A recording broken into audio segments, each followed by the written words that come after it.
अस्सलामु अलैकुम वरहमतुल्लाहि वबरकातुहू।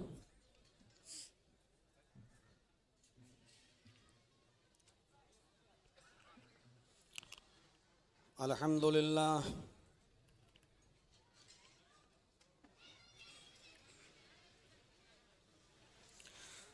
अल्हम्दुलिल्लाहि नहमदुहु व नस्तईनुहु व नस्तगफिरुहु व नऊज़ु बिल्लाहि मिन शुरूरि अनफुसिना व मिन सय्यिआति अमालिना।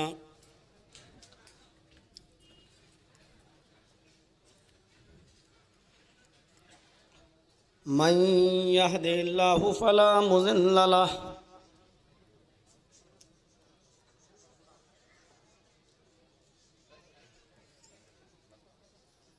व मन युज़लिल्हु फला हादिय लहु।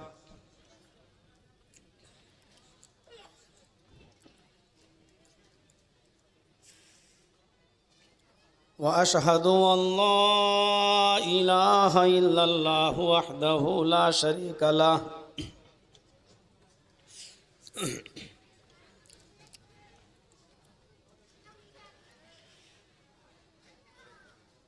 व अशहदु अन्न मुहम्मदन अब्दुहु व रसूलुहु।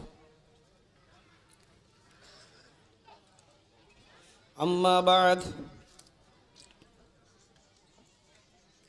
फ़इन्न खैरल हदीस किताबुल्लाह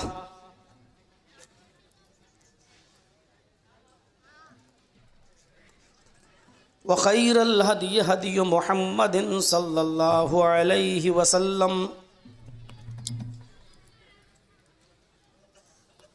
व शर्रिल उमूरि मुहदसातुहा व कुल्लु मुहदसतिन बिदअह व कुल्लु बिदअतिन ज़लालह व कुल्लु ज़लालतिन फिन्नार।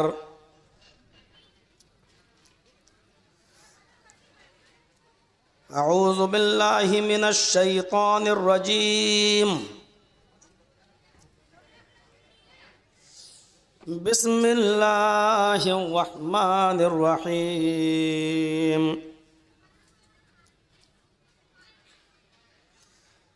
इन्नमल मुअमिनूना इख़्वह फ़अस्लिहू बैन अख़वैकुम वत्तक़ुल्लाह लअल्लकुम तुरहमून। रब्बिश्रह ली सदरी वयस्सिर ली अमरी वहलुल उक़दतम मिन लिसानी यफ़क़हू क़ौली।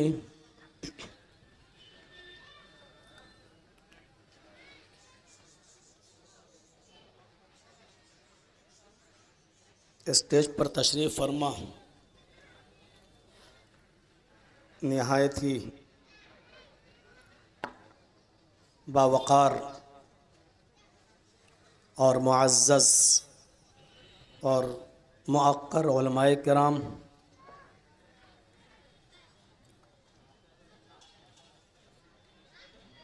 जमीयत ग़ुरबा अहले हदीस के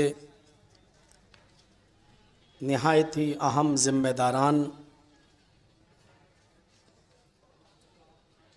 और चीता कैंप मुंबई और उसके अतराफ़ व अकनाफ़ से तशरीफ़ लाए हुए निहायत ही मुअज़्ज़ज़ सामईन हज़रात, पर्दा नशीन इस्लामी ख़वातीन, माँ और बहनों, कौम व मिल्लत के लायक वर नौजवानों,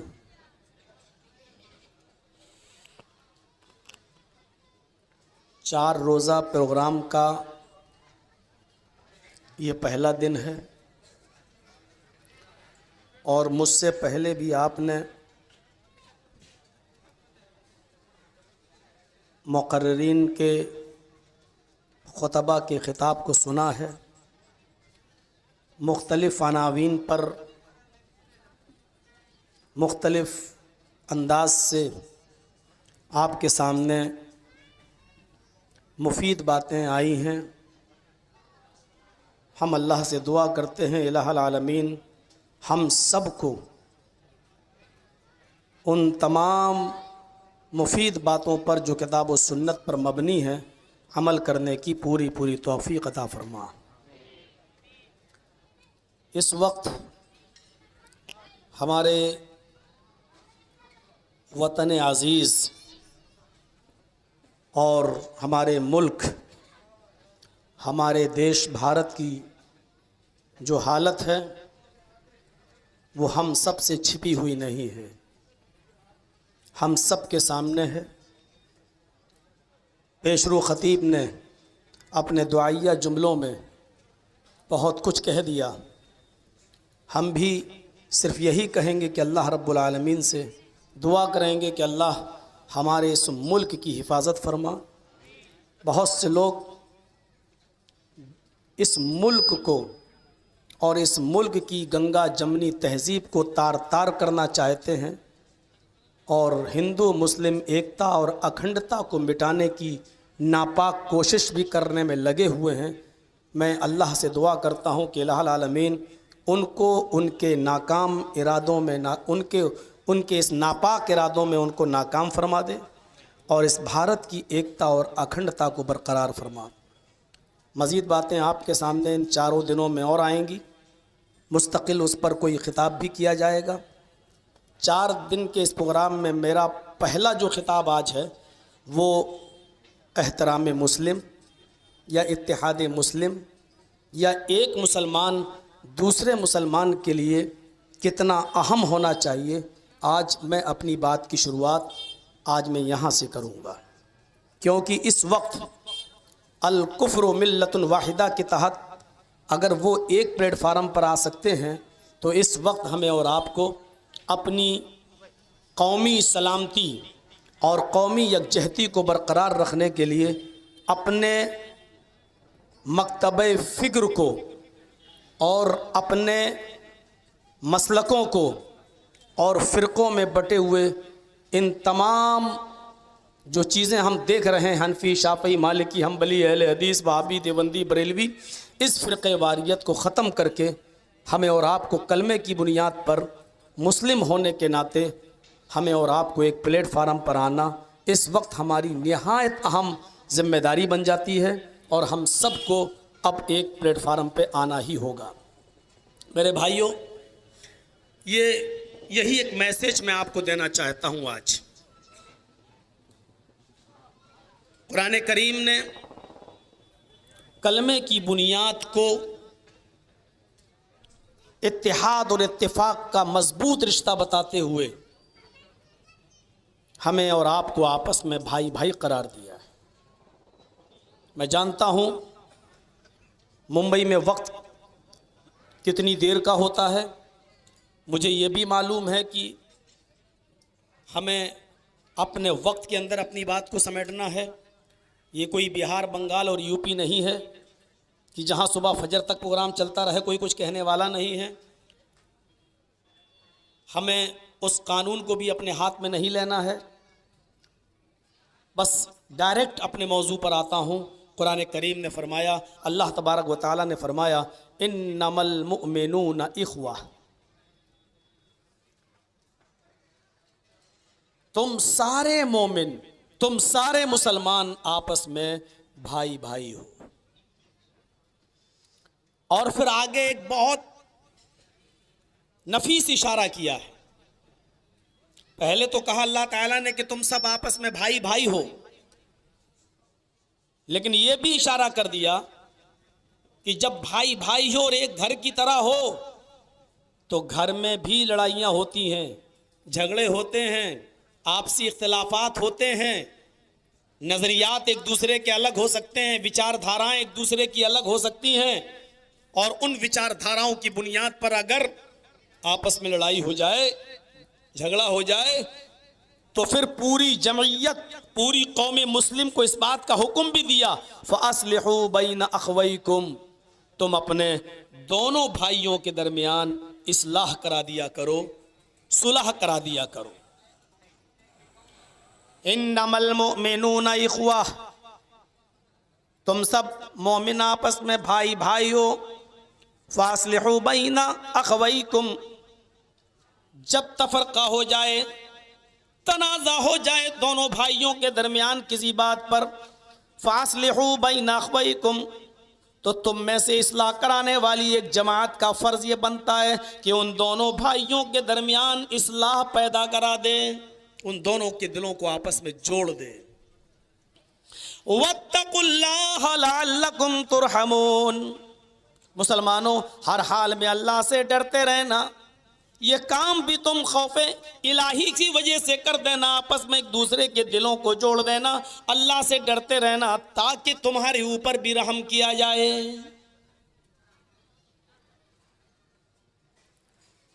इस इज्तिमाइयत को अगर हमने समझ लिया, आज की तकरीर कल का रास्ता खोल रही है हमारा। जहन बनाइएगा, आज हम उम्मत को एक प्लेटफार्म पर लाने की बात कर रहे हैं, और जब ये उम्मत एक प्लेटफार्म पे आएगी तो कल अब इस उम्मत की जिम्मेदारी क्या होगी, इंशाअल्लाह कल आपके सामने मैंने जहन बना दिया है आपका।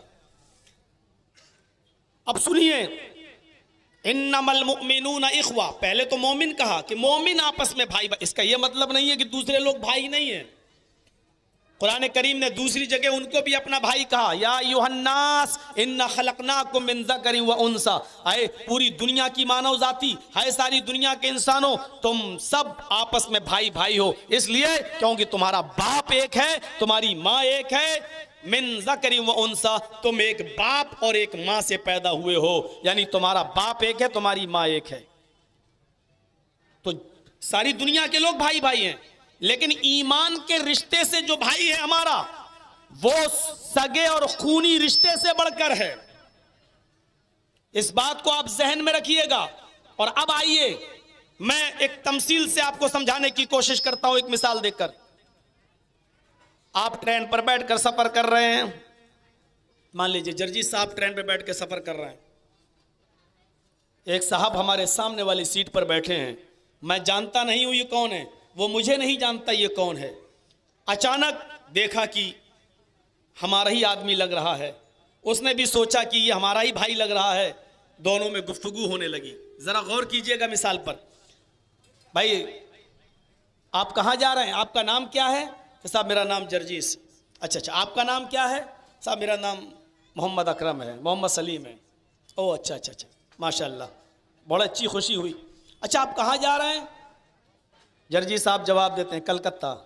ओह मेरा भी सफ़र कलकत्ता का, माशाल्लाह। चलिए देखिए, थोड़ी देर की मुलाकात ने दिल में जगह बनाना शुरू कर दी। अच्छा कलकत्ता में आप क्या करते हैं, कहाँ जाएंगे कलकत्ता में? साहब मुझे कलकत्ता में मटिया बुरुज जाना है। अच्छा, अरे मैं भी वहीं जा रहा हूँ मटिया बुरुज। इस दो जुमलों की मुलाकात ने आपस में दिल के अंदर इतनी गहराई पैदा कर दी। अब मेरी गाड़ी किसी स्टेशन पर रुकती है, मैं पानी भरने जा रहा हूं या खाने पीने की कोई चीज लेने जा रहा हूं, तो मेरे सामान की हिफाजत वो कर रहा है। वो किसी स्टेशन पर उतर रहा है तो उसके सामान की देखरेख मैं कर रहा हूं। ये चंद मिनट, चंद घंटों के सफर का ये हाल है कि मेरी आंख लगती है तो वो मेरे सामान की हिफाजत कर रहा है, उसकी आंख लगती है तो मैं उसके सामान की हिफाजत कर रहा हूं। वो स्टेशन पर उतरता है तो मैं उसके सामान की देखरेख करता हूं, मैं उतरता हूं तो वो मेरे सामान की देखरेख रखता है। ये चंद घंटों की आपसी उनसियत, इस उखुवत, इस मोहब्बत ने, इस मवद्दत ने हमें इतना गर्विदा कर दिया है कि उसके माल को मैं अपना माल, उसके सामान को मैं अपना सामान, उसके माल की बर्बादी को मैं अपने माल की बर्बादी तसव्वुर करने लगा हूं, उसके माल की चोरी को मैं अपने माल की चोरी तसव्वुर कर रहा हूं, उसके माल की हिफाजत, उसके सामान की हिफाजत को मैं अपने सामान की हिफाजत जैसा समझ रहा हूं। ये चंद घंटों की मुलाकात का जब ये असर एक छोटे से सफर में हो सकता है तो ये तो जिंदगी का एक लंबा चौड़ा सफर है। फिर एक मुसलमान इस्लामी नुक्ते नजर से, ईमानी नुक्ते नजर से, कुरान और हदीस के रिश्ते की बुनियाद पर फिर एक मुसलमान को दूसरे मुसलमान की जानो माल और उसके बीवी बच्चों की जानो माल की हिफाजत की जिम्मेदारी कितनी जरूरी समझना चाहिए अपने लिए। जब चंद घंटों के सफर ने आपको इतना गर्विदा कर दिया है तो ईमानी रिश्ते के नाते पूरी जिंदगी में हमें एक दूसरे का कितना हमदर्द होना चाहिए। लेकिन यहां सूरत हाल दूसरी है, यहां सूरत हाल दूसरी है। सूरत हाल यह है कि मौलाना जर्जी साहब अपनी परेशानी से इतना परेशान नहीं है जितना आपके चलने वाले कारोबार से परेशान है, जितना आपकी चलने वाली दुकान से परेशान है, जितना आपके तरक्की से परेशान है। मैं अपनी परेशानी से उतना परेशान नहीं हूं जितना आपकी मकबूलियत, आपकी तरक्की, आपके कारोबार, आपके बिजनेस से मैं परेशान हूं। यह सूरत हाल है हमारी। हम उसका पीछा कर रहे हैं कि कैसे जर्जीस साहब को बर्बाद करें, कैसे हम सलीम साहब को बर्बाद करें। जर्जीस साहब सलीम साहब को बर्बाद करने के लिए उनका पीछा कर रहे हैं, बर्बाद करना चाहते हैं। सलीम साहब भाग रहे हैं, जर्जीस उसका पीछा कर रहा है। लेकिन जर्जीस साहब ये नहीं सोच रहे हैं जितना वो थक रहा है उससे ज्यादा मैं थक रहा हूं। उसको बर्बाद करते करते मुझे अपने आप को भी बर्बाद करना पड़ रहा है। हमारे अकल में ये बात नहीं आ रही है।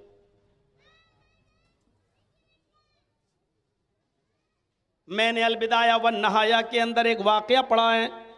हाफिज इब्ने कसीर एक वाकया नकल करते हैं कि दो सहाबियों की कपड़े की दुकान पास पास थी।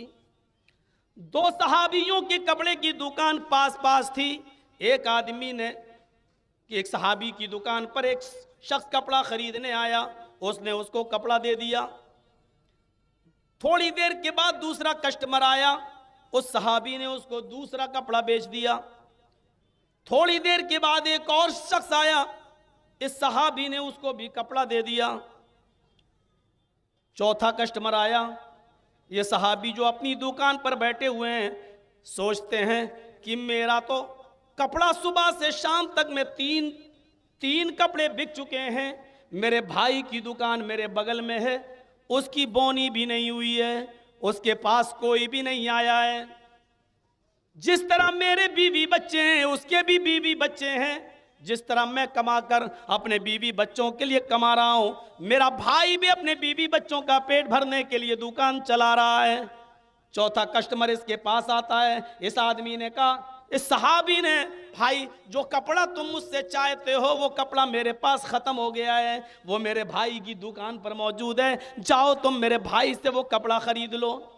अपने पास आने वाले कस्टमर को उसने दूसरी दुकान पर, अपने भाई की दुकान पर भेज दिया ताकि आज उसके घर में भी चूल्हा जल जाए, उसके घर के अंदर भी बिक्री हो जाए, उसके बीवी बच्चे भूखे ना सोने पाए। मेरे भाइयों, हमारे नबी की तालीम ने एक भाई के दिल में दूसरे भाई की ये एहतराम, ये इज्जत डाली थी। वो सिर्फ अपने लिए नहीं जीता था, वो अपने भाई के लिए भी जीता था। वो चाहता तो चौथा कपड़ा भी बेच सकता था, वो चाहता तो चौथा कपड़ा भी बेच सकता था, लेकिन उसने अपने भाई का दुकान, अपने भाई की दुकान पर भी कुछ सौदेबाजी हो जाए, उसके घर में भी चूल्हा जल जाए, उसने चौथा कपड़ा नहीं दिया और अपने भाई की दुकान पर एक दूसरे सहाबी की दुकान पर भेज दिया। ईमानदारी के साथ बताइए, क्या ये खैर ख्वाही का जज्बा आज हमारे समाज में है? क्या आज हमारी सोसाइटी में है? यहाँ जितने आपस में इधर दुकानें खुली हुई हैं, क्या ये दुकानदार आपस में ये जज्बा अपने दिलों में रखते हैं कि मेरे तो 4 मोबाइल बिक चुके हैं, मेरे भाई का एक भी नहीं बिका, चलो एक इसका भी बिक जाए। मेरी तो चाय की दुकान है, मेरी तो 20 कप चाय बिक चुकी है, मेरे भाई की दुकान पर एक भी कस्टमर नहीं आया, चलो उसको भेज दिया जाए। ऐसा नहीं, बल्कि उल्टा ये होता है कि हमारे लोग, हम जैसे लोग मुल्ला मौलवियों के पास जाते हैं, साहब मेरी दुकान पे कस्टमर ही नहीं आता, मेरे बगल में बहुत आता है, साहब क्या चाहते हो? क्या ऐसी चीज दे दो उसके कस्टमर मेरे पास आ जाएं। और वो कठमुल्ला भी ऐसी चीज दे देता बनाकर, ले गाड़ देना जमीन में, क्या होगा? उसकी दुकान के कस्टमर टूट के तेरे पास आ जाएंगे। हम 10 सालें हो गई हदीसें पढ़ते पढ़ते, आज तक हमें ऐसी दुआ नहीं मिली कि किसकी दुकान कैसे बंद कराई जाए, हमें नहीं मिली। इन कठमुल्लाओं के पास वो दुआएं मौजूद हैं। बर्बाद। हमने हदीसें पढ़ी तो हमें ये वाकया मिला, हमारे नबी ने किसी की दुकान बंद हो जाए ये फार्मूला नहीं बताया, हमारे नबी ने वो फार्मूला बताया कि तेरी दुकान भी चले और उसकी भी दुकान चले। सहाबा के दिल में ऐसी मोहब्बतें पैदा की कि हमारे इतने कपड़े बिक गए, अब मेरे भाई का नहीं बिका, जाओ तुम वहां से खरीद लो, जाओ तुम उधर चले जाओ, हमें ऐसी चीजें मिलती हैं। मेरे भाइयों, ये शरीयत कहती है। शरीयत का मिसयूज जब हुआ तो आज तबाही और बर्बादी हमारी मुकद्दर बन चुकी है, आज तबाही और बर्बादी हमारा मुकद्दर बन चुकी है। अब रो रहे हो साहब, अभी तक तेरे पीछे मेरी नमाज नहीं, मेरे पीछे तेरी नमाज नहीं, अभी तक ये करते थे, एक झटका आया सब प्लेटफार्म पे आ गए, एक अजाब आया अल्लाह की तरफ से, छोटा अजाब, सब एक प्लेटफार्म पे आ गए। अब तो ओफो, क्या होगा? हिंदुस्तान को छोड़ना पड़ेगा, भागना पड़ेगा, सब एक प्लेटफार्म पे आ गए। आज हम नहीं देख रहे हैं कि कौन हनफी है, कौन देवबंदी है, कौन बरेलवी है, सब सब खत्म। ये सब चीजें हम खत्म करते हैं कब? जब ठोकर लगती है तब। मेरे प्यारे साथियों, इस ठोकर को लगने से पहले अगर यही चीज हमारे अंदर होती तो काबे के रब की कसम ये बिल पार्लियामेंट में पास भी नहीं होता। हमारे सब्र का इम्तिहान ही तो लिया गया, हमारी नाइत्तिफाकी तो देखी गई कि ये लोग कितने एक हैं, और जब देख लिया गया ये लोग आपस ही में लड़ रहे हैं, मर रहे हैं, कट रहे हैं, तो मौका देखकर ये बिल भी पेश कर दिया गया और हमारी नाइत्तिफाकी का पूरा पूरा फायदा उठाया गया। ये इज्तिमाइयत जो आज आप दिखा रहे हैं, ये इज्तिमाइयत अगर उस वक्त दिखाई गई होती और पहले अगर आ गई होती तो मेरे भाइयों, न ट्रिपल तलाक का बिल पास होता, न बाबरी मस्जिद का फैसला राम मंदिर का इतनी जल्दी होता, न एनआरसी और सीएए बिल लाया जाता, क्योंकि हमारी नाइत्तिफाकी का फायदा उठाकर ये सारी चीजें पेश की गई और हमारे सब्र का इम्तिहान लिया गया कि देखें ये कितने सब्र वाले हैं। इन्नमल मोमिनूना इख्वा, ईमान का रिश्ता खूनी रिश्ते से बढ़कर होता है। आओ मैं तुम्हें एक और वाक़े की तरफ लेके चलता हूं। अदी इब्ने उमैर का नाम आपने सुना होगा। अदी इब्ने उमैर ये काफिर थे और हजरत मुसाब इब्ने उमैर के सगे भाई थे। सुनिए, अब बड़ा दिलचस्प वाक़या सुनाने लगा हूं। अदी इब्ने उमैर ये मुसाब इब्ने उमैर के भाई थे। जंगे बदर में अबू जहल का साथ दे रहे थे। कौन? अदी इब्ने उमैर अबू जहल का काफिरों का साथ दे रहा था, और उनके भाई मुसाब इब्ने उमैर मुहम्मदुर रसूलुल्लाह का साथ दे रहे थे। आपको यह वाक़या मालूम होगा कि जंगे बदर में मुसलमानों को शानदार कामयाबी मिली। 70 काफिर मारे गए और 70 ही काफिरों को कैद किया गया। जिन 70 काफिरों को कैद किया गया उन काफिरों में आदी इब्ने उमैर भी थे। मुसाब इब्ने उमैर के भाई आदी इब्ने उमैर भी थे उन 70 काफिरों में। अल्लाह के नबी सल्लल्लाहु अलैहि वसल्लम का हुक्म होता है कि जितने काफिर पकड़े गए, गिरफ्तार करके लाए गए, इनके पैरों में बेड़ियां डाल दो ताकि रात में ये भागने ना पाए। सबके पैरों में बेड़ियां डाली जाने लगी। एक सहाबी 10 काफिरों के पैरों में बेड़ियां डाल रहे थे। 7 सहाबियों के हिस्से में 70 कैदी आए। जो एक सहाबी आदी इब्ने उमैर के पैरों में बेड़ियां डालने लगे तो इत्तेफाक से आप देखिए, जब वो सहाबी आदी इब्ने उमैर के पैरों में बेड़ियां डाल रहे थे तो मुसाब इब्ने उमैर वहीं पर खड़े होकर अपने भाई के पैरों में पड़ने वाली बेड़ियों को देख रहे थे। उनकी पैरों की बेड़ियों को टाइट किया जा रहा था। आदी इब्ने उमैर उस सहाबी को नहीं देख रहा था जो उनके पैरों में बेड़ियां डाल रहा है, बल्कि आदी इब्ने उमैर अपने भाई मुसाब इब्ने उमैर की तरफ नजर जमाए हुए था। जब पैरों की बेड़ियां टाइट कर दी गई तो आदी इब्ने उमैर ने ललकार के कहा, आए मुसाब इब्ने उमैर, आए मेरे खूनी और सगे भाई, हकीकी भाई, तेरे भाई होने पर मुझे ताज्जुब है, शर्म आनी चाहिए तुझे। अपने सगे भाई से आदी इब्ने उमैर क्या कहता है, आए मुसाब, लानत है तेरे भाई होने पर, शर्म आती है तुझे भाई कहने पर। तेरी रगों में भी उमैर का खून है, मेरी रगों में भी उमैर का खून है।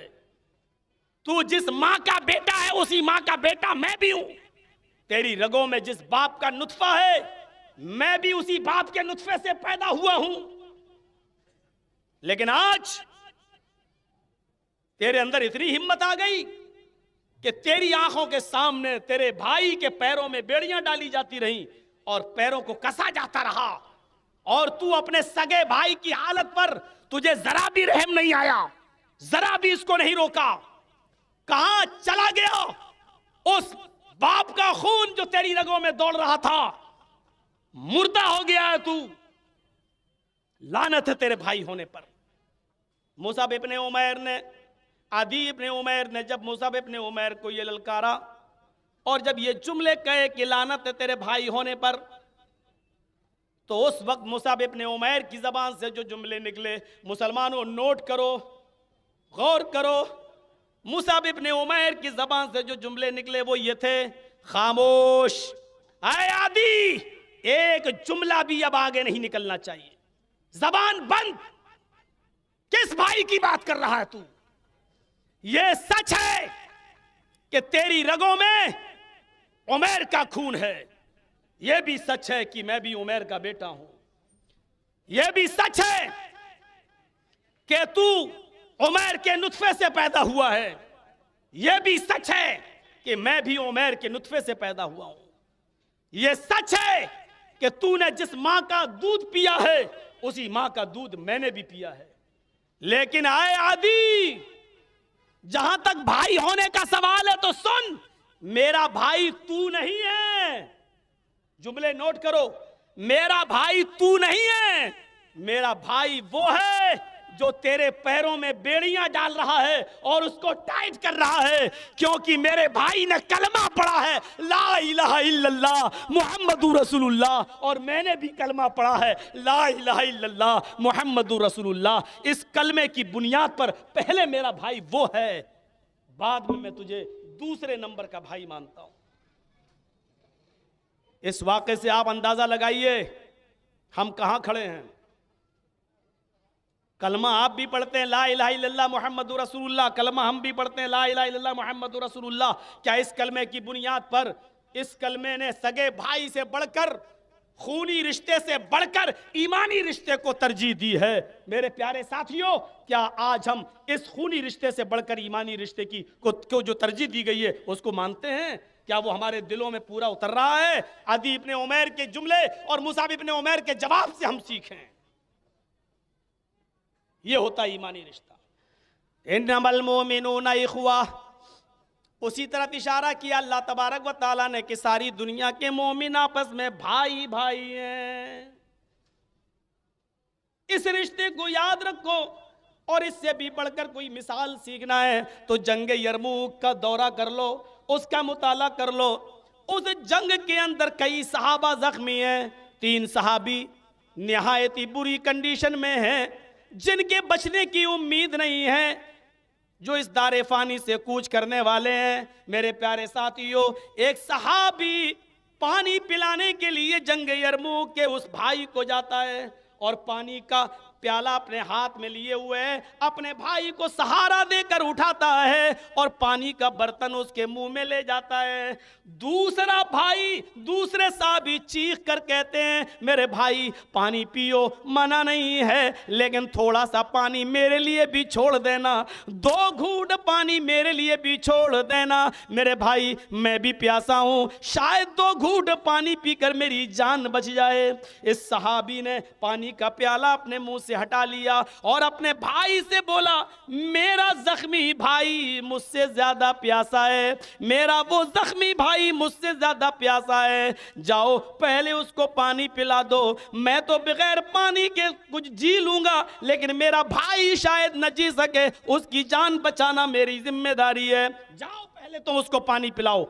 ये उसको छोड़कर दूसरे के पास जाता है, उसको उठाकर सहारा देता है। जैसे ही पानी का प्याला उसके होंठों तक जाता है, तीसरा चीखता है, मेरे भाई 2 घूंट पानी मेरे लिए भी छोड़ देना, थोड़ा सा बच जाए तो मेरे लिए भी छोड़ देना, मैं बहुत जख्मी हूं, मेरी जान को आ चुकी है, मेरे भाई 2 घूंट पानी पीने का मौका मुझे भी दे देना। इस दूसरे ने भी पानी नहीं पिया और तीसरे भाई की तरफ रिफर कर दिया, जाओ उधर जाओ, मेरा तीसरा भाई मुझसे भी ज्यादा परेशान है, प्यासा है।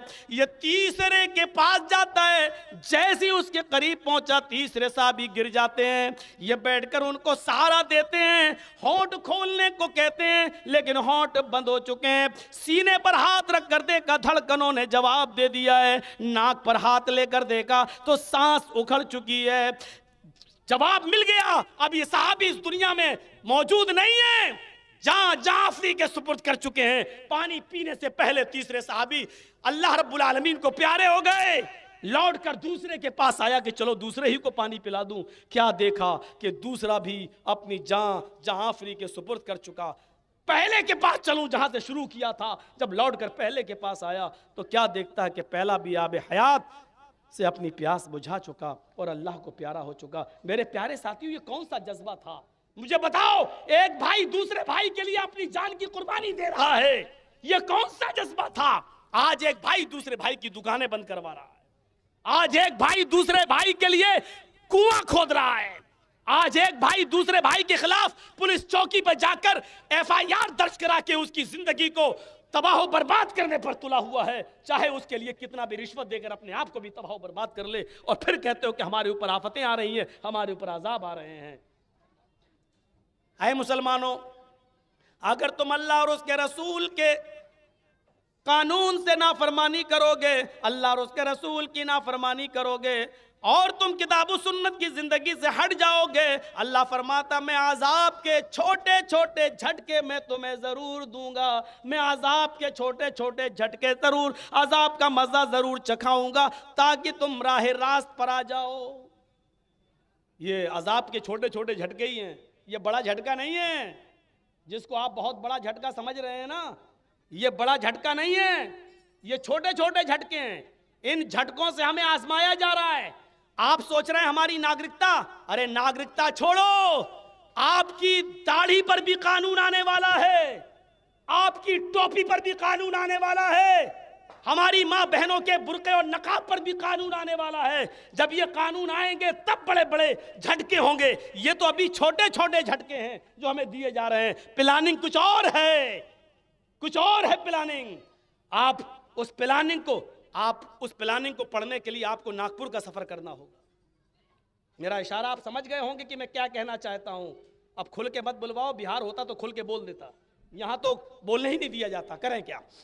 और बोल दूंगा तो अगले साल आने नहीं दिया जाएगा कि साहब आप पे पाबंदी है। तो हमारी भी कंडीशन को समझो, हम भी कहीं किसी तरीके से हथकड़ियों में बंद हैं, हमारी जबान पर भी कुछ ताले लगे हुए हैं।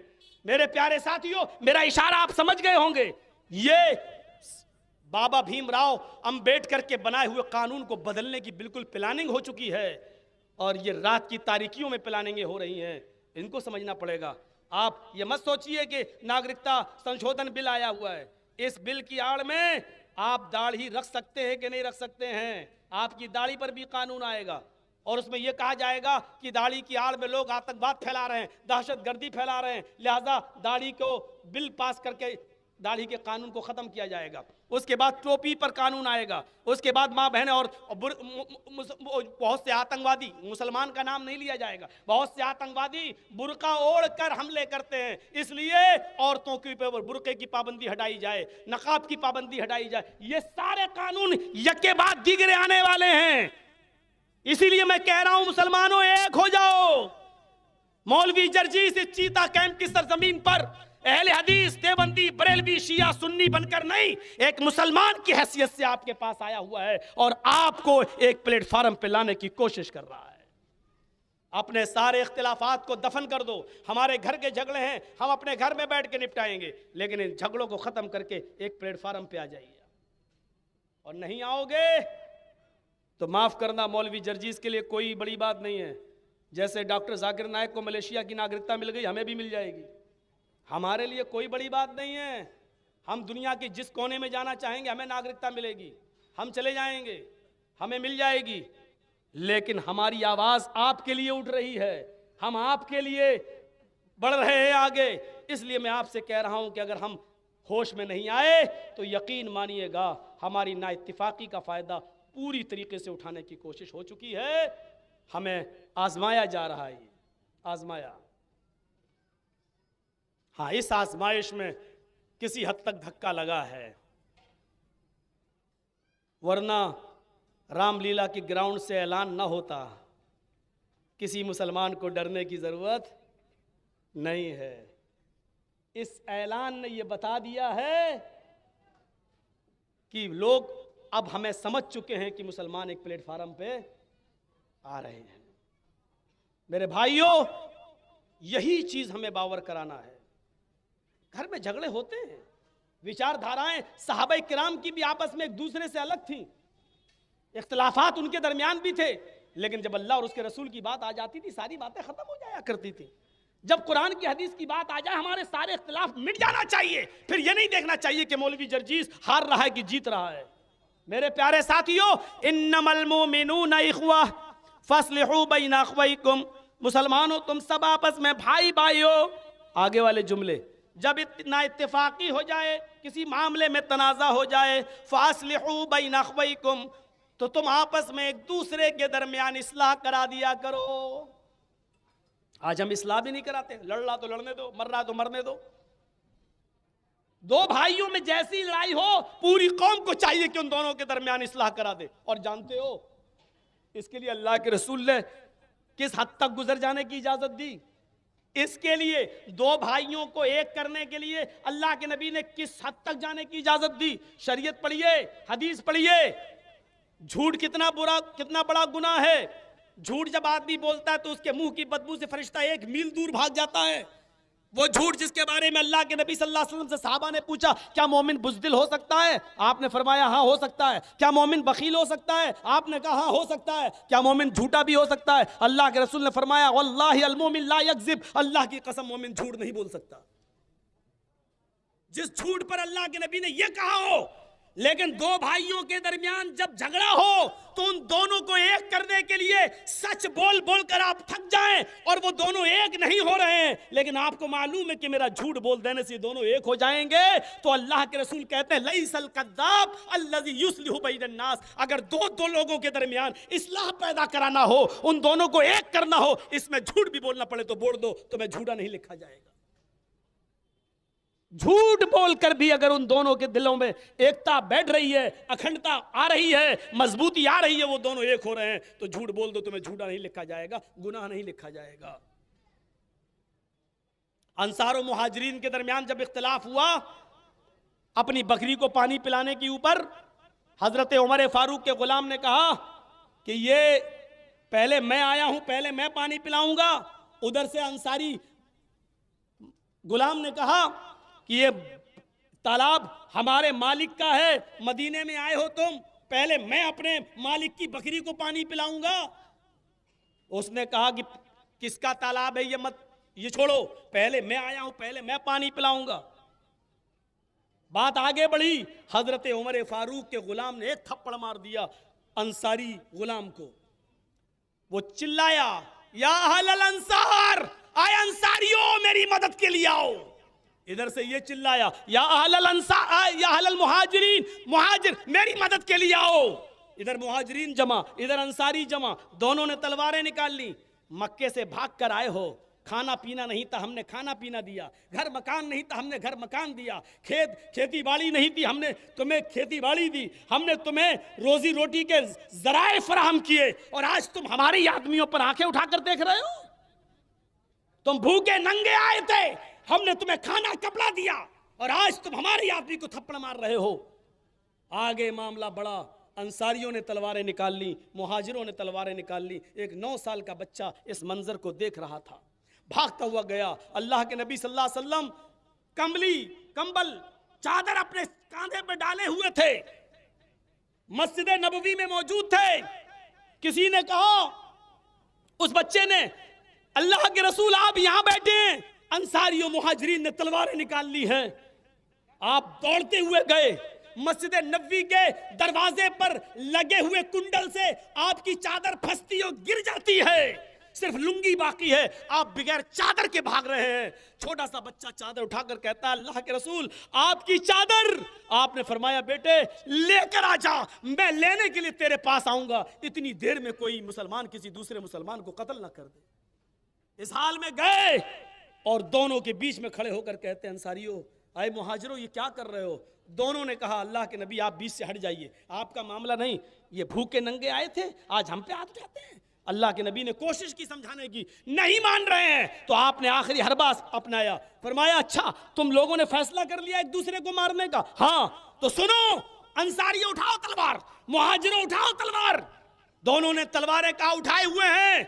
अल्लाह के नबी फरमाते कत्ल करो एक दूसरे को, लेकिन मुहम्मदुर रसूलुल्लाह की जिंदगी में कोई किसी को कत्ल नहीं कर सकता है। अगर कत्ल करना है तो पहले ये तलवार मेरी गर्दन पर चलनी चाहिए।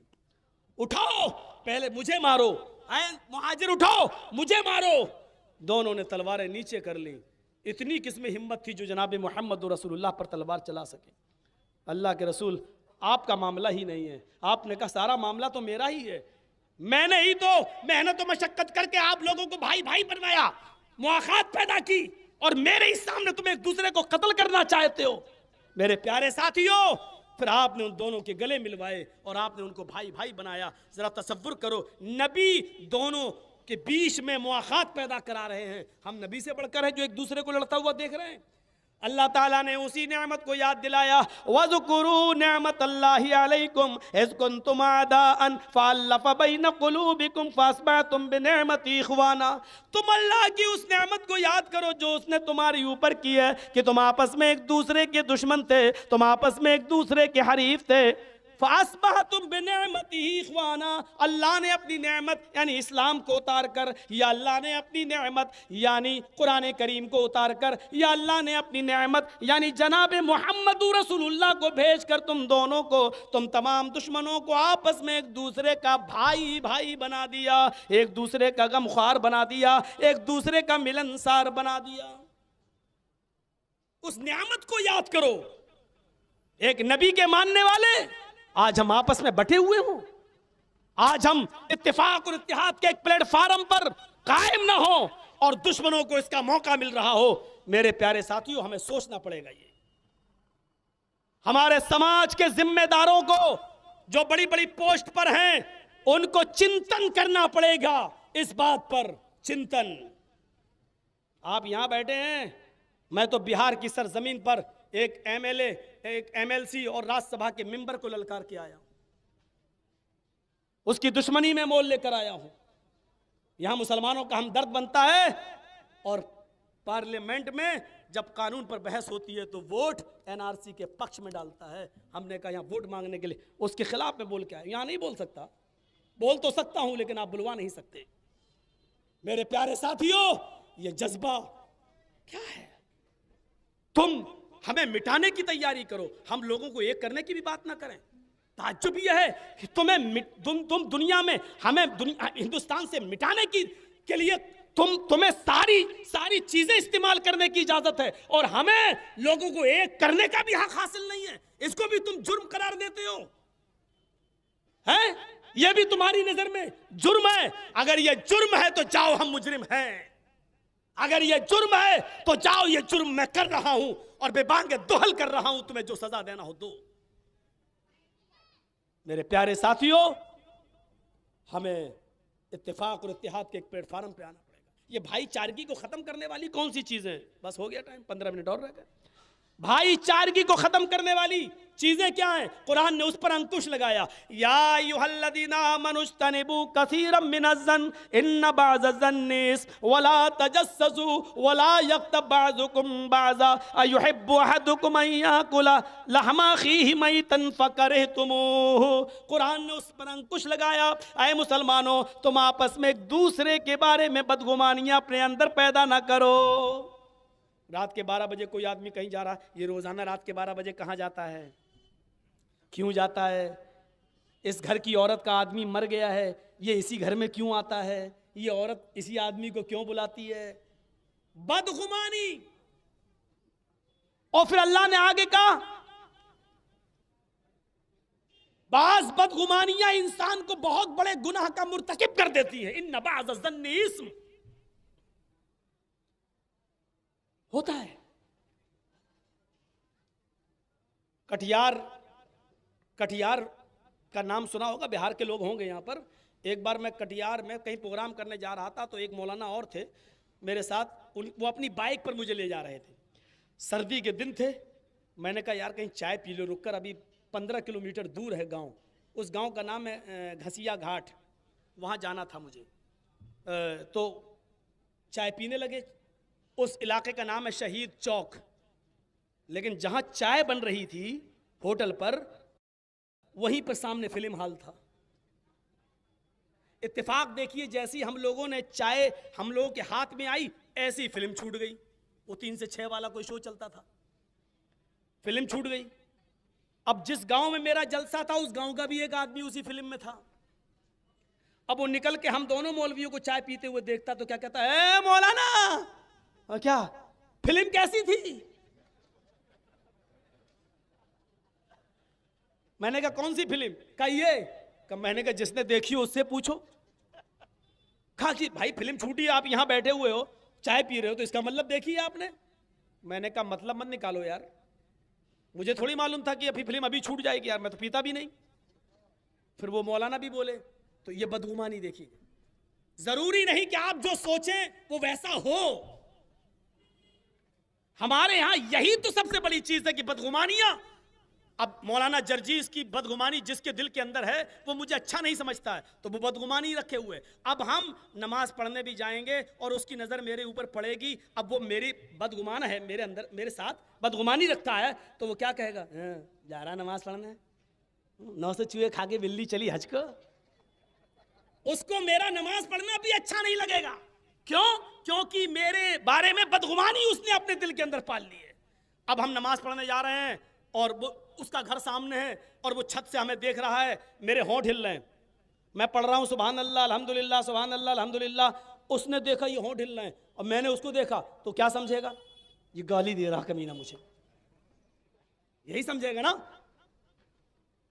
ये मुझे गाली दे रहा है। अब वो नहीं जानता कि हम सुभान अल्लाह पढ़ रहे हैं अल्हम्दुलिल्लाह। क्यों? या गाली क्यों तसव्वुर कर रहा है? क्योंकि उसके दिल में बदगुमानी है मेरी, वो हमारे बारे में सोच चुका है ये मेरा कभी अच्छा नहीं चाहेगा, इसलिए मेरे होंठों को चाहे सुभान अल्लाह ही निकल रहा हो लेकिन वो समझेगा ये मुझे गाली दे रहा है। कोई जरूरी नहीं कि आप जो समझें वही हो। मान लीजिए मौलाना जर्जी साहब एक डॉक्टर हैं, इब्राहिम साहब भी एक डॉक्टर हैं, दोनों पास पास बैठे हुए हैं, एक आदमी लंगड़ाता हुआ चला आ रहा है। जर्जी साहब ने देखा ये लंगड़ा रहा है। जर्जी साहब कहते हैं इब्राहिम साहब आप भी डॉक्टर हैं, मैं भी डॉक्टर हूं, मेरा तजर्बा ये कहता है कि इस आदमी के पैर में मोच आ गई है इसलिए लंगड़ा रहा है। इब्राहिम साहब कहते हैं नहीं नहीं, ये मोच वाला दर्द नहीं है, मेरा तजर्बा कहता है कि इसकी रीढ़ की हड्डी में दर्द हो रहा है इसलिए लंगड़ा रहा है। अब जर्जी साहब को अपने तजर्बे पे फख्र था, अरे नहीं इब्राहिम साहब उसके पैर में मोच है। इब्राहिम साहब कहते नहीं उसकी रीढ़ की हड्डी में दर्द है। मैंने कहा अगर उसके पैर में मोच नहीं हुई तो 1000 रुपया मैं आपको दूंगा। इब्राहिम साहब ने बोला अगर उसकी रीढ़ की हड्डी में दर्द नहीं हुआ तो 1000 रुपया मैं दूंगा। दोनों ने 1-1000 रुपए की शर्त रख दी, हालांकि नाजायज है लेकिन गुस्से में रख दी, 1-1000 रुपए की शर्त। वो करीब आया, आगे कहने लगा जर्जी साहब इब्राहिम साहब क्यों लड़ रहे हो? कहा भाई मैं कह रहा हूं तुम्हारे पैर में मोच है। इब्राहिम साहब बोले मैं बोल रहा हूं कि रीढ़ की हड्डी में दर्द है, अब आप ही बताइए क्या है।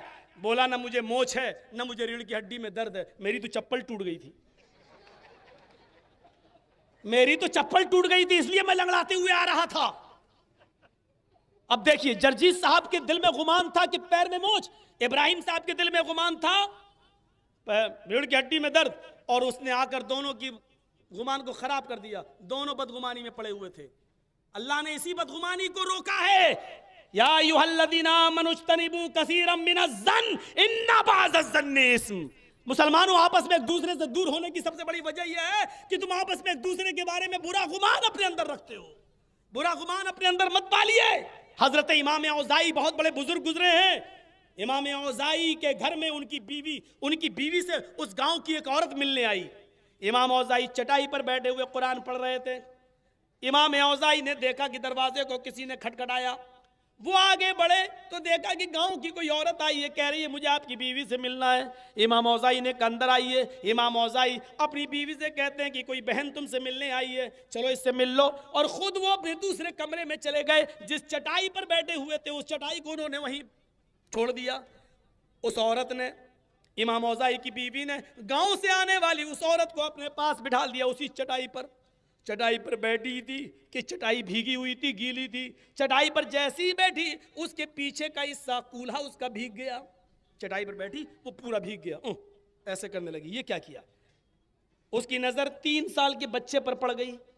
उस औरत ने कहा गांव की, आई इमाम औज़ाई की बीवी, तुम देखती नहीं हो इस बच्चे ने इस चटाई के ऊपर पेशाब कर लिया है और इस पेशाब ने मेरे कपड़े को खराब कर दिया है।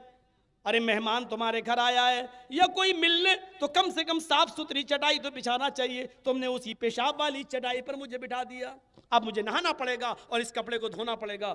इमाम औज़ाई की बीवी कहती हैं मेरी बहन घबराओ नहीं, ये पेशाब नहीं है, तुम्हें कपड़ा धोने की जरूरत नहीं है। उसने कहा मैं कैसे मान लूं, मैं कैसे मान लूं ये पेशाब नहीं है? छोटा बच्चा आपका कपड़े उतार कर फिर रहा है, इस चटाई से उठ के गया है, आप कहती है पेशाब नहीं है। इमाम औज़ाई की बीवी कहती है मैं कह रही हूं कि पेशाब नहीं है। उस औरत ने कहा मुझे सेटिस्फाई कीजिए, मुझे मुतमईन कीजिए, पेशाब नहीं है, क्या है ये? इमाम औज़ाई की बीवी बोलती हैं मैं बताना तो नहीं चाहती थी, लेकिन तूने मजबूर कर दिया, अब तुझे इत्मीनान दिलाना जरूरी हो गया। आए मेरी बहन, जिसको तुम पेशाब समझ रही हो ये पेशाब नहीं है, ये मेरे शौहर इमाम औज़ाई की आंखों से गिरने वाले आंसू हैं। रोजाना फजर की नमाज पढ़कर वो इसी चटाई पर आकर बैठते हैं, कुरान की तिलावत करते हैं, रो रो कर अपने गुनाहों का से मग़फ़िरत तलब करते हैं, अपने गुनाहों की तौबा करते हैं, और इतना रोते हैं कि रोजाना उनके आंसुओं से ये चटाई तर हो जाती है, ये चटाई भीग जाती है। मेरी बहन, जिसको तुम पेशाब समझ रही हो ये मेरे शौहर के आंसू हैं। देखिए बदगुमानी इंसान को कहाँ पहुँचा देती है। जिसको हम पेशाब समझ रहे हैं वो किसी नेक और बुजुर्ग आदमी के आंसू निकलते हैं। मेरे भाइयों, हम अपने भाइयों से पता नहीं क्यों बदगुमान हैं। हो सकता है कि वो ऐसा काम किसी उसके पीछे कोई नेकी छिपी हुई हो, उसके पीछे कोई खैर ख्वाही छिपी हुई हो, हमें इसको गौर करना चाहिए। इसीलिए कुरान कहता है नबाज़ बहुत से बाज़ गुमान इंसान को बहुत बड़े गुनाहों का मुर्तकिब कर देते हैं।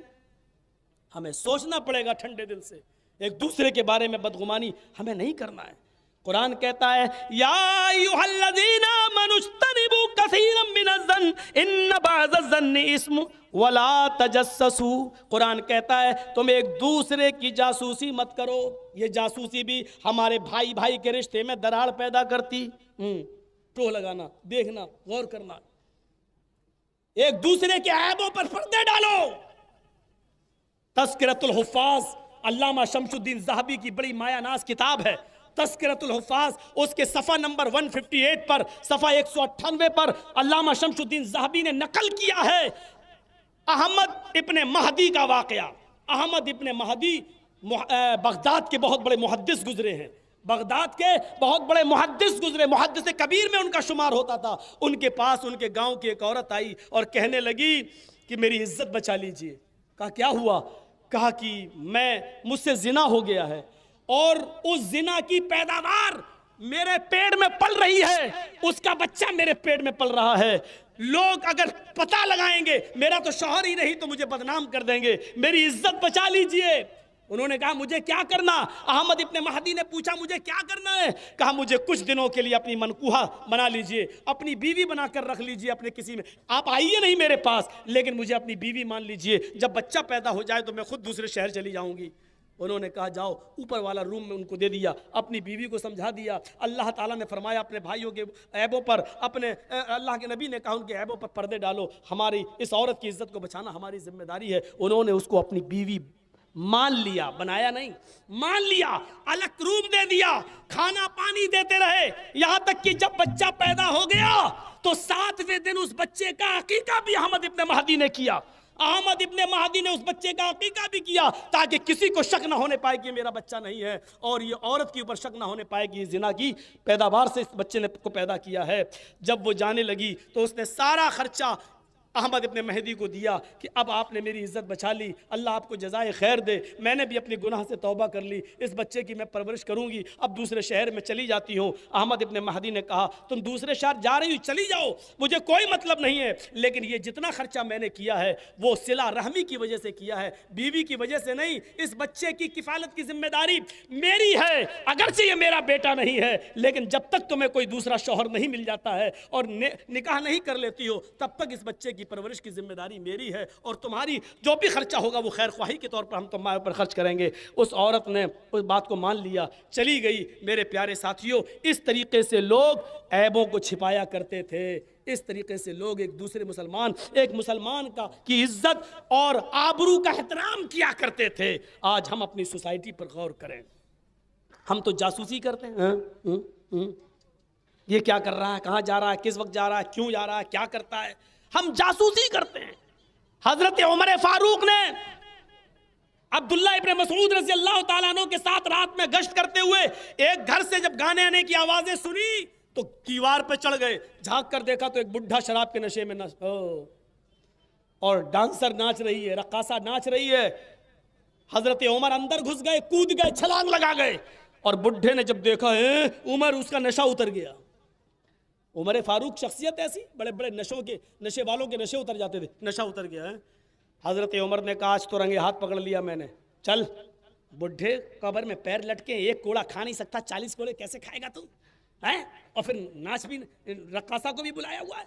उसने कहा उमर मैंने तो एक गलती की है, आपने कई गलतियां की हैं। कहा मैंने क्या गलती की है? कहा पहली गलती, अल्लाह के रसूल ने फरमाया, कुरान कहता वला तजस्ससू, किसी के घर की जासूसी मत करो। आपने मेरे घर की जासूसी की। जब मेरे घर के दरवाजे बंद थे तो आपने क्यों झांक कर देखा? दूसरी गलती, अल्लाह ताला कहता कुरान में जब तुम किसी के घर जाओ तो पहले दरवाजे को दस्तक दो। आपने बगैर दस्तक दिए मेरे घर में आ गए। कुरान कहता है जब तुम किसी के घर में दाखिल हो तो उससे इजाजत मांगो, आप बगैर इजाजत के मेरे घर में दाखिल हुए। कुरान कहता है जब तुम किसी के घर में दाखिल हो तो अस्सलामु अलैकुम कहकर जाओ, तुम बगैर सलाम के। और आगे जुमले लिखे हुए हैं, आगे जुमले लिस्सारिकीन, चोरों की तरह मेरे घर में कूदे हो। कुरान कहता है तुम्हारे घर के दरवाजे बंद हो तो शरीयत मुहम्मदी, अल्लाह के नबी फरमाते हैं खिड़कियां बंद हो, दरवाजे बंद हो, और कोई शख्स तुम्हारे घर में तुम्हारी माँ बहन बेटी को देखने की कोशिश करे, जासूसी करे, तो बाहर निकल कर उसकी दोनों आंखें फोड़ दो। अमीरुल मोमिनीन मेरे दरवाजे बंद थे, आप घर की छत पर चढ़ के आपने झांका, आपकी ये 5वीं गलती। हजरत उमर कहते हैं बूढ़े आज मैं तुझे छोड़ रहा हूं, जब मैं अपनी इस्लाह कर लूंगा उसके बाद तुझे सजा दूंगा। जज्बा देखिए, पहले अपनी इस्लाह करूंगा फिर सजा दूंगा। मेरे भाइयों फिर सजा नहीं दी, बुढ़ा था, क्या सजा देते, एक मारता कोड़े चला जाता दुनिया से। अब उसकी सजा ये नहीं है कि उसको कोड़े मारे जाएं, अब सजा ये है कि उसके दिल को किसी तरीके से तौबा करने पर मजबूर करके और उसके लिए राह हमवार की जाए। तो 4 साल के बाद ऐसा हुआ कि वो बुढ़ा आया, उजरत और मजदूरी मांगने, अमीरुल मोमिनीन अब मैं कमाने के लायक नहीं हूं, बैतुल माल से वजीफा मुतय्यन कर दीजिए। हजरत उमर उसको ले गए, खजूर खिलाया, पानी पिलाया और उसको बैतुल माल से वजीफा मुतय्यन कर दिया। और कंधे पे हाथ डाल के जब छोड़ने आए तो कहने लगे बुढ़े अब तो सुधर जा। रक्कासा को नाच कराता है, डांसर को बुलाता है और शराब पीता है। उसने कहा अमीरुल मोमिनीन 4 साल पहले आपने मुझे जिस घर में छोड़ा था और कहा था जब मैं अपनी इस्लाह कर लूँगा तब तुझे सज़ा दूंगा, अल्लाह को गवाह बना, अल्लाह की कसम खा के कहता हूँ कि 4 साल से मैंने, जब से आपने मुझे छोड़ा है तब से मैंने आज तक शराब को हाथ नहीं लगाई और मैंने किसी डांसर का डांस नहीं करवाया। तो मेरे प्यारे साथियों हमें ये तसव्वुर अपने अंदर पैदा करना होगा, एक दूसरे की खैर ख्वाही हमें अपने अंदर लेना होगी। अभी तो बहुत सी चीज़ें रह गई, वला तजस्ससू, फिर वला यक्तब बाज़ुकुम बाज़ा, लेकिन 10 बज गए, कानून हम अपने हाथ में नहीं लेंगे। मेरे भाइयों आज इत्तेफाक व इत्तेहाद, आज मोमिनों को एक, मुसलमानों को एक प्लेटफार्म पे लाए। कल इंशाअल्लाह अल्लाह के रसूल का अखलाक गैर मुस्लिमों के साथ कैसा था और आज हमारे साथ क्या क्या हो रहा है, कल इंशाअल्लाह हम इस टॉपिक पर आपके सामने कुछ गुफ्तगू करेंगे। इंशाअल्लाह कल आप आइए, हम अल्लाह ताला से दुआ करते हैं कि बारे अल्लाह हमारी ख़ताओं को माफ़ फरमा दे, हमारे गुनाहों को बख्श दे, हम जमीअ मुसलमानों पर रहम फरमा। अल्लाह हम तमाम मुसलमानों को आपस में एक प्लेटफार्म पर कायम फरमा दे। बारे अल्लाह इस मुल्क के जो हालात हो चुके हैं, बारे अल्लाह हमारे मुल्क को सोने की चिड़िया कहा जाता था उसको फिर से सोने की चिड़िया बना दे।